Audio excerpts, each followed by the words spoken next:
こんにちは、まゆれきです。今回はフルイドアートを描いていこうと思います。最後までお付き合いいただけたら嬉しいです。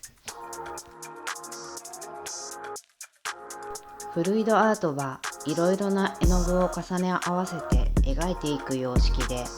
前回紹介したアクションペインティングとはまた違った面白さがあります。今回の動画では3つのポイントを実際に制作風景を見せながら紹介していきたいと思います。番組後半では私自身の今回の作品に対する構想背景なども紹介したいと思います。最後までお付き合いいただけたら嬉しいです。フルイドアートと一口に言ってもいろいろな技法があります。今回はその中の一つ、ドライヤーを使った方法で行っていきたいと思います。ドライヤーを使って行うと自分が向けたい方向に行っているつもりでも、絵の具の広がり方や色とりどりのコントラストはその時々で趣が異なり、不思議な魅力があります。実際に私自身が実践した中で学んだポイントを3つ紹介します。絵の具の濃度、キャンパス選び、スピード感の3つになります。まずは絵の具の濃度についてです。最も重要なポイントになります。絵の具の濃度がなぜ重要かというと、今回の方法は筆につけて行うのではなく、絵の具をキャンバスに垂らして全体に広げて、その色の混ざり具合を楽しむアートだからです。つまり絵の具が広がらずに固まったままなどになってしまうとうまく表現できません。逆に水のようにバシャバシャしてしまうと色と色の境目がなくなり、フルイドアートではなく一色だけのアート作品になってしまいます。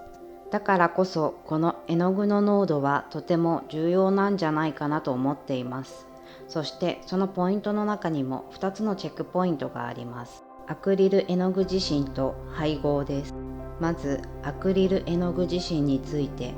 今回私はこちらの絵の具を使いましたが、おすすめはこちらのものになります。なぜかというと、樹脂の量に違いがあります。この樹脂の量によって絵の具の用途が変わります。私は偏屈なのでこちらじゃなくても大丈夫だろうと思い選びました。ですが実際にはイメージしたカラーを出すのにもたくさんの絵の具を使う上に、元々の絵の具自身の粘土が固めで濃密だったため、実際にキャンバスに絵の具を垂らす時にも広がらず、すぐに固まってきてしまいました。ポーリングメディウムを使えば確かに色をそのまま発色させることもできますが、日本で市販されているメディウムだと量が少ない印象です。なのでこのタイプのアクリル絵の具を使用するときには、直接筆に取って重ね塗りするときにはこの濃度が良くても、今回のフルイドアートには不向きでした。ぜひここはこちらのタイプをおすすめします。次に配合についてです。先ほども少し触れましたが、メディウムを使った場合でいろいろなところで見比べてみたら、割合は絵の具2対メディウム2対水1でした。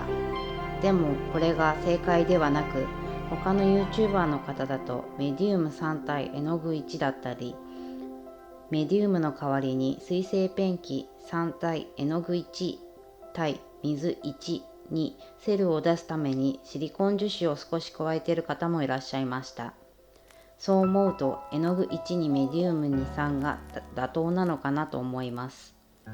今回私自身はメディウム3対絵の具1対水 1.5 くらいです。それでも硬さがあったのは、もともとの絵の具の樹脂の量の少なさを事前に計算し忘れていたがためです。2つ目のポイント、キャンバス選びです。フルイドアートは先ほど配合のところでも説明しましたが、水分と樹脂を多く含みます。イラストボードや紙に行うと反ってしまいます。なので木枠にピーンと張ったキャンバスや木の板など反りづらいタイプをおすすめします。キャンバスにも種類があり、今回は麻が含まれるものを選んでみましたが、アクリル絵画用のキャンバス用のものがおすすめです。3つ目のポイントがスピード感です。これは改めて言わなくてもすでにお気づきかと思いますが、風をかけるので絵の具が乾きやすくなるためです。ドライヤーで広がるように行うときは、一度内側に風をかけた後に実際に広げたい方向に風を当てると、より面白い広がり方になります。ぜひ試してみてくださいね。最後に私が初めてドライヤーで使ったフルイドアートを見た印象は波でした。幾重にも色が重なりながらも混ざらず、それぞれが層のように織りなし、光の反射によっていろいろな色を見せてくれる波のように感じました。私が初めて DIY アートを描くようになった初めての作品も波でした。波は海の中の一部分だけを切り取ったに過ぎません。ですが、その大海原のように果てしなく全てを包み込み共用する姿にも、時には穏やかに波打つ姿は繊細に、それでも大きな風を受ければ大きく激しい波となって全てを飲み込んでしまうようなスリルと怖さを感じさせます。以前小説からドラマになったトンビという作品があり、その中で印象深いセリフがあります。お前は息子の海になれ。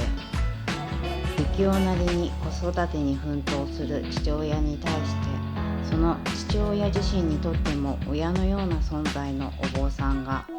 子育てに悩む彼に伝えたその言葉には、私自身も親としてとても深く心に染みました。子供が悲しい時に共に深みにはまるのではなく、親だからこそ全てを飲み込み包み込むといった意味だったと思います。子供は成長していつか自分と同じ大人になっていきます。それでも親にとってずっと息子や娘、子供であり続けます。そんな時、親にしてあげられることなんて多くありません。ただ、子供が叫びたい時、泣きたい時にいつでも訪れられる場所であれれば、そんな風に思い、今回色も海を連想させる色にしました。ニスが乾いた後もひび割れができてしまいましたが、これも一つの教訓としてこのまま飾ることにしました。いかがだったでしょうか。最後までご視聴いただきありがとうございました。いいね、チャンネル登録よろしくお願いします。